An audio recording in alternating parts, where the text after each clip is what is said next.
There is a moment, small, quiet, almost invisible, that happens between two people before either of them has said a single word about what they feel. It is not a moment of proof. It is not a moment of certainty. It is a moment of presence. And most people rushing through their lives, chasing signals, chasing signs, chasing validation from the outside world, miss it completely, because they are looking for evidence instead of looking at the person in front of them. Tonight I am not here to give you a checklist. I am not here to hand you a formula that turns another human being into a puzzle to be solved. I am here to talk about something deeper, the art of noticing, the art of presence, the art of becoming the kind of person who does not need a signal to feel secure, because he has already built that security within himself. This is a speech about awakening, not the awakening of tricks, not the awakening of manipulation, not the awakening of games, but the awakening of awareness. The awakening of a man who finally understands that connection is not something you extract from another person. It is something you create together in the space between two open hearts. So let's begin there. Let's begin with the truth that most people never learn, and the ones who do learn it usually learn it far too late. You cannot read another person like a book you already know the ending to. You cannot reduce a human being, with her history, her wounds, her joys, her fears, her entire universe of experience, down to a single gesture, a single glance, a single touch. To do that is not an insight, it is projection. It is taking your own hope and painting it onto someone else's behavior, then calling it truth. Real awareness, real emotional intelligence, real growth starts with humility. The humility to say, I don't actually know what she's thinking, but I am willing to pay attention, to ask, to listen, and to let her show me who she is, in her own time, in her own way. This is where the real work begins, not in decoding her, in developing yourself. Because here is a secret that nobody tells young men chasing certainty. The moment you stop needing to know for sure whether someone likes you is the moment you become genuinely likable. Neediness has a smell. Desperation has a frequency. People, especially people with good instincts, can feel it before they can even name it. And the antidote to that neediness is not a better technique. It is not a smoother line. It is not decoding a gesture and treating it like a green light. The antidote is inner steadiness. The antidote is a man who is so rooted in his own worth that he does not require a signal from anyone else to know he is enough. Let that sink in for a moment, because it might be the most important sentence in this entire speech. You are already enough, before she ever looks your way, before she ever says a kind word, before she ever finds a small excuse to be near you. Your worth was never something waiting to be confirmed by someone else's behavior. It was built the day you decided to become a man of substance. A man who works on his mind, who works on his body, who works on his emotional world, who takes responsibility for his life instead of waiting for the universe to hand him proof that he matters. This is the awakening. Not the awakening of finally understanding women, the awakening of finally understanding yourself.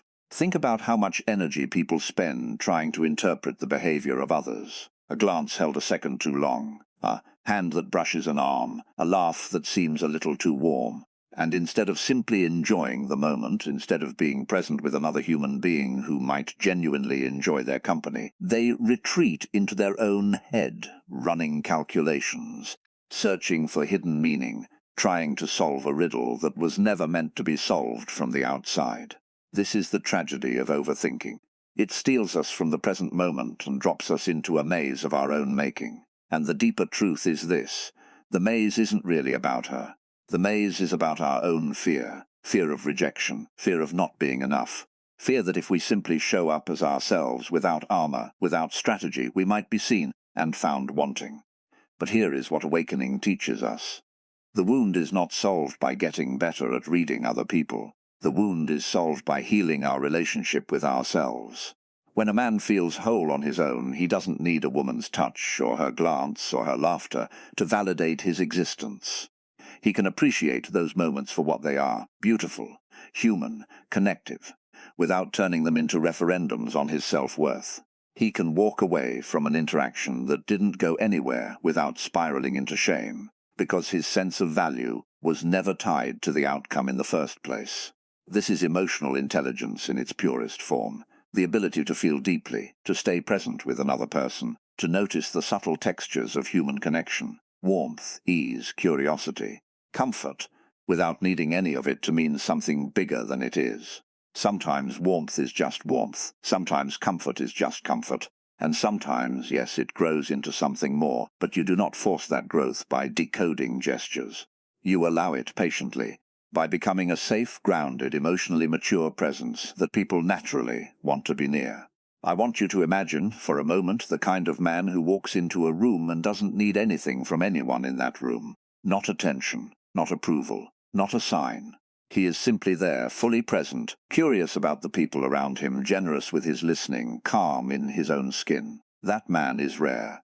That man is magnetic, not because he has mastered a set of behavioral cues, but because he has done the much harder work of mastering himself. He has looked at his insecurities, and instead of hiding them, he has faced them. He has looked at his fears of rejection, and instead of running from them, he has walked directly through them, again and again, until they lost their power over him. This is what real strength looks like. Not the performance of confidence, but the quiet architecture of a man who has built himself from the inside out. And when that man meets a woman, or anyone, for that matter, he does not need her to prove her interest through some coded gesture. He simply engages honestly, with curiosity and respect. If there's mutual interest, it will reveal itself in time, through conversation, through shared laughter, through the way two people gravitate toward each other again and again, not because of a single ambiguous touch, but because of 100 small moments of genuine connection. Now let's talk about respect, because respect is the foundation upon which every meaningful connection is built. Respect means understanding that another person's feelings are not a code for you to crack. They are a story that unfolds when trust is given room to grow. Respect means never assuming you know what someone feels based on one gesture, one glance, one accidental brush of the hand. Respect means asking when it matters. Respect means listening more than you speak. Respect means giving people the space to reveal themselves honestly, instead of trying to extract a confession from their body language. There is a certain kind of peace that comes from letting go of the need to interpret everyone around you. It is the peace of a man who has decided that his emotional stability does not depend on solving other people. He has decided instead to focus on the one person he actually has full control over, himself, his habits, his growth, his discipline, his character, his ability to sit with uncertainty without letting it collapse into anxiety. Because here is the deeper truth about awakening. Uncertainty is not your enemy. Uncertainty is the space where real life happens. If you could know, with total certainty, exactly how every person felt about you at every moment, you would never grow. You would never learn patience. You would never learn resilience. You would never learn the quiet courage it takes to be vulnerable with another human being, without a guarantee of how they'll respond. The unknown is not a problem to be solved. It is the terrain on which character is built. So instead of spending your energy trying to decode gestures, spend your energy building the kind of life that makes you genuinely magnetic, not through tricks, but through substance. Read. Learn. Move your body. Build discipline. Pursue something meaningful outside of romantic validation. Develop a sense of humor that comes from real joy, not performance. Cultivate friendships that ground you. Learn to sit in silence without needing to fill it. Learn to listen to another person's story without waiting for your turn to speak. These are the qualities that make people want to be near you, not because you've cracked some code, but because you have become someone worth knowing. And when it comes to romantic connections specifically, understand this: the healthiest relationships are not built on one person decoding the other. They are built on two people choosing, again and again, to be honest with each other. If you are curious whether someone is interested in you, the most respectful, most emotionally mature path forward is not to search for hidden signals. It is to create space for honest conversation. Ask her how she feels when the moment is right. Share how you feel, with courage and without demand. Let the relationship, if there is one, be built on truth rather than guesswork. That is not weakness. That is the highest form of strength, the willingness to be direct, to be vulnerable, to risk a clear answer instead of hiding behind ambiguous interpretation. Now, let's go even deeper, because this speech is not only about romantic connection. It's about a much larger transformation, the transformation from a person who needs the world to prove his worth into a person who generates his own sense of worth from within. This transformation is the real awakening. It is the moment you stop outsourcing your self-esteem to other people's behavior and start building it, brick by brick, through your own actions and your own integrity. Think about how much of your emotional life, up until this point, has been dictated by things outside your control. A text that didn't come, a glance that wasn't returned, a gesture that might have meant something, or might have meant nothing at all. How much peace have you given away to those uncertainties? How much of your day has been spent replaying a 5-second interaction, trying to extract meaning from it like a detective at a crime scene? This is exhausting. It is also ultimately disempowering, because it hands your emotional state over to someone else's unconscious behavior. Awakening means taking that power back. It means saying, my peace does not depend on decoding you. My peace depends on how I choose to live, how I choose to grow, how I choose to treat myself and others. This is not coldness. This is not detachment. It is the deepest form of emotional freedom. The freedom to care about someone without needing them to constantly prove that care is reciprocated through subtle physical cues. There is a kind of man who, when he finally understands this, becomes almost unshakable. Not because nothing affects him. He still feels deeply, he still hopes, he still gets disappointed sometimes, but because his foundation does not crack under the weight of uncertainty. He has learned to hold hope and non-attachment in the same hand. He can want something, a connection, a relationship, mutual affection, without needing it to be guaranteed before he's willing to invest his heart. This is emotional maturity in its highest form, and I want to speak directly now to anyone who has spent years chasing signs, chasing signals, chasing proof, because I understand where that comes from. It comes from a very human place. It comes from wanting to protect your heart from being hurt again. It comes from wanting some kind of guarantee before you risk vulnerability. But here is the paradox. The more you chase certainty, the more elusive real connection becomes. Because real connection isn't built on certainty, it's built on courage. The courage to show up honestly, to express interest clearly, to accept an answer, whatever it is, with grace, and to keep growing regardless of the outcome.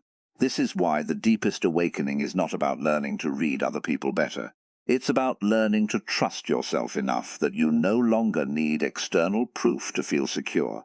When you trust yourself, your judgment, your worth, your ability to handle whatever life brings you, including rejection, you stop needing the world to hand you guarantees. You start to move through life with a quiet, grounded confidence that doesn't depend on anyone else's gestures. Let's talk, too, about how this awakening changes the way you see other people entirely. When you stop viewing others as puzzles to decode, you start seeing them as whole human beings. Complex, contradictory, evolving, carrying their own histories and fears and hopes. This shift in perception is transformative. Instead of asking, what does this gesture mean? You start asking, who is this person, really? What do they care about? What makes them laugh? What are they afraid of? What do they dream about? These are the questions that build real intimacy. These are the questions that could create bonds strong enough to last, because they are rooted in genuine curiosity about another human being, not in a search for hidden meaning in a single moment. And here is something beautiful that happens when you make this shift. People feel it. They feel the difference between someone who is trying to extract information from them and someone who is genuinely curious about who they are. They feel the difference between someone scanning for signals and someone simply present, engaged, and interested in the conversation itself. That presence, that quality of full attention, free from ulterior motive, is one of the rarest and most attractive qualities a person can offer another human being. It cannot be faked for long because it comes from a genuine internal state, but it can be cultivated deliberately through practice, through mindfulness, through the discipline of putting down your phone, quieting your inner narrator, and actually listening. So how do you cultivate this? It starts with small, consistent choices. It starts with choosing to be fully present in conversations instead of half present, half calculating your next move. It starts with asking questions because you're genuinely curious, not because you're trying to steer the conversation toward a particular outcome. It starts with allowing silence to exist in a conversation without rushing to fill it with anxious energy. It starts with noticing your own emotional reactions, the flash of hope, the flash of fear, and choosing not to be ruled by them, but simply to observe them and let them pass. This is a practice. It is not something you master once and then move on from. It is something you return to again and again, especially in moments of uncertainty, especially in moments when your old patterns, the patterns of seeking proof, seeking signals, seeking certainty, try to pull you back into old habits. Awakening is not a single moment of realization. It is a daily choice to keep choosing presence over anxiety, growth over stagnation, honesty over strategy. And let me say this clearly because it matters. None of this means you stop caring about connection. None of this means you become detached or indifferent. Quite the opposite. This work makes you more capable of real connection, not less, because you are no longer approaching relationships from a place of scarcity and fear. You are approaching them from a place of abundance and security. You genuinely want to know someone, not just confirm whether they want you.